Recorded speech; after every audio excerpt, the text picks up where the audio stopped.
服务员有打电话给我说，那位女士有东西落在房间了，您需不需要给她带回去啊？你刚才说的老熟人是谁啊？江海涛啊，我尽力了，但我真的受不了了。我不想再睡上下铺，我也不想被人管来管去。你看看这个家还是我的家吗？就是你们老朱家的家。所以你必须要瞒着我，去跟那个江海涛见面。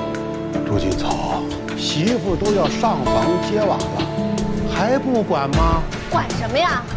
凭什么管我？房间？什么房间？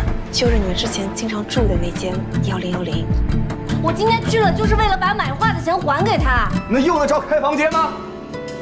朱锦草，我们离婚吧。一顿饭都做不好，该不该离家？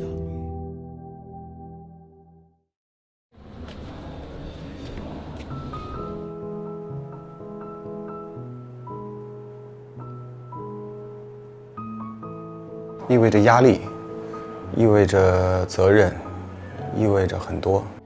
我会努力赚钱，我会凭我自己的本事改变现状。那得等到猴年马月啊！你的那个小房子呀，你做不了主。就是这个东西很难去平衡，因为你有了自己的小家庭，你意味着就要去承担很多的责任。那另一方面就是上一代对我们的这个爱。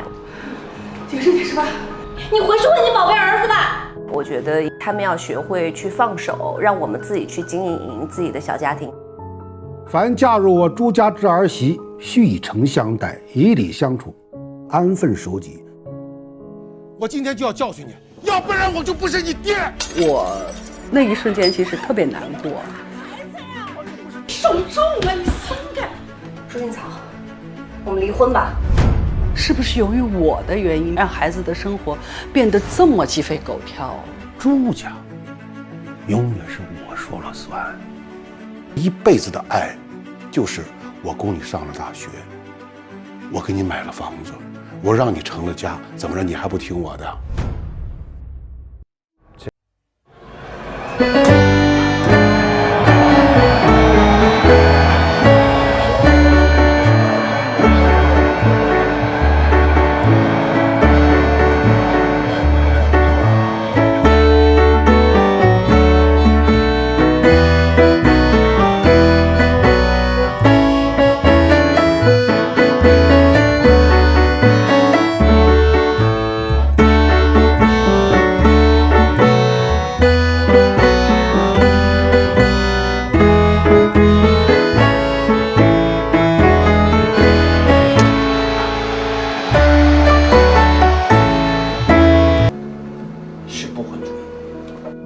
我不想因为你为我为责任而改变什么，我不想去改变你，关关难过关关过。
可可奶奶，你怎么来了？我找你有事。您先去外面等我一会儿，我我再签一个很重要的合同。再重要的合同也没有我找你这个事儿重要。走。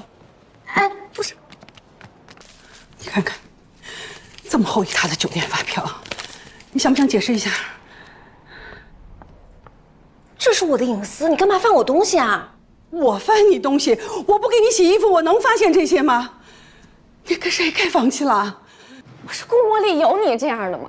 你把孩子带到画廊来，哦，带来了你又不管他，现在出了这种事儿，你说风凉话是吧？哎，行了，你别说了，我赔嘛。这幅画6万是吧？我赔你8万，够了吧？你跟他一起算计我，让我回老家是吧？这个房子是我跟你爸买的，我来给你们带了6年的孩子，我现在是什么隔夜菜、垃圾是吧？你们可以把我扔了，你们是不是要过河拆桥、卸磨杀驴啊？哎，大哥，我跟他想了一下啊，就这样，你一定要绕开话语权的这个话题，着重带我妈去畅想一下今后的美好生活。你可以这样说，你要结婚了，然后让她陪同你去看看新房。我要结婚了，我要买个大房子，我让二姨感受一下3代同堂的其乐融融。你答应过我说要给我买房子当嫁妆，你忘了？哎呦，怎么生了这么傻一个女儿啊？这是一回事吗？好几百万呢。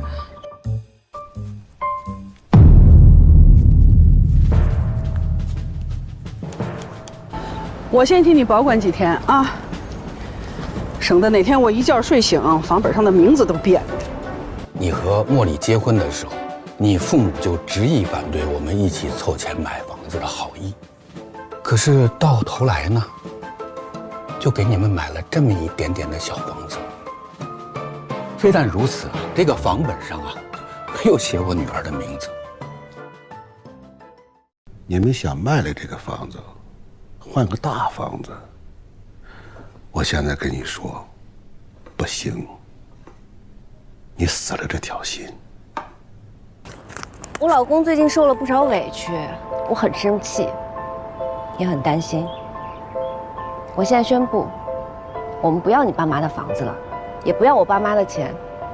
我姑茉莉有骨气，我不愿意在你爸妈面前再受气，我也不愿意让你在我爸妈面前抬不起头。这个房子的首付是我付的呀，是我给你置办婚房的，你没有权利处置。鉴于朱金草家庭这个小情况，我建议他的家庭必须整顿，所以我花了1天的时间啊，我写出了朱氏家规，贴在这儿，供你们学习。没有规矩哪有方圆啊？我要一条一条的帮你们理解朱氏家规的含义。服务员有打电话给我说，陆女士有东西落在房间了，您需不需要给她带回去啊？你刚才说的老熟人是谁啊？江海涛啊，我尽力了，但我真的受不了了，我不想再睡上下铺，我也不想被人管来管去。你看看这个家还是我的家吗？就是你们老朱家的家。所以你必须要瞒着我，去跟那个江海涛见面。朱金草，媳妇都要上房揭瓦了，还不管吗？管什么呀？凭什么管我？房间？什么房间？就是你们之前经常住的那间1010。我今天去了，就是为了把买画的钱还给他。那用得着开房间吗？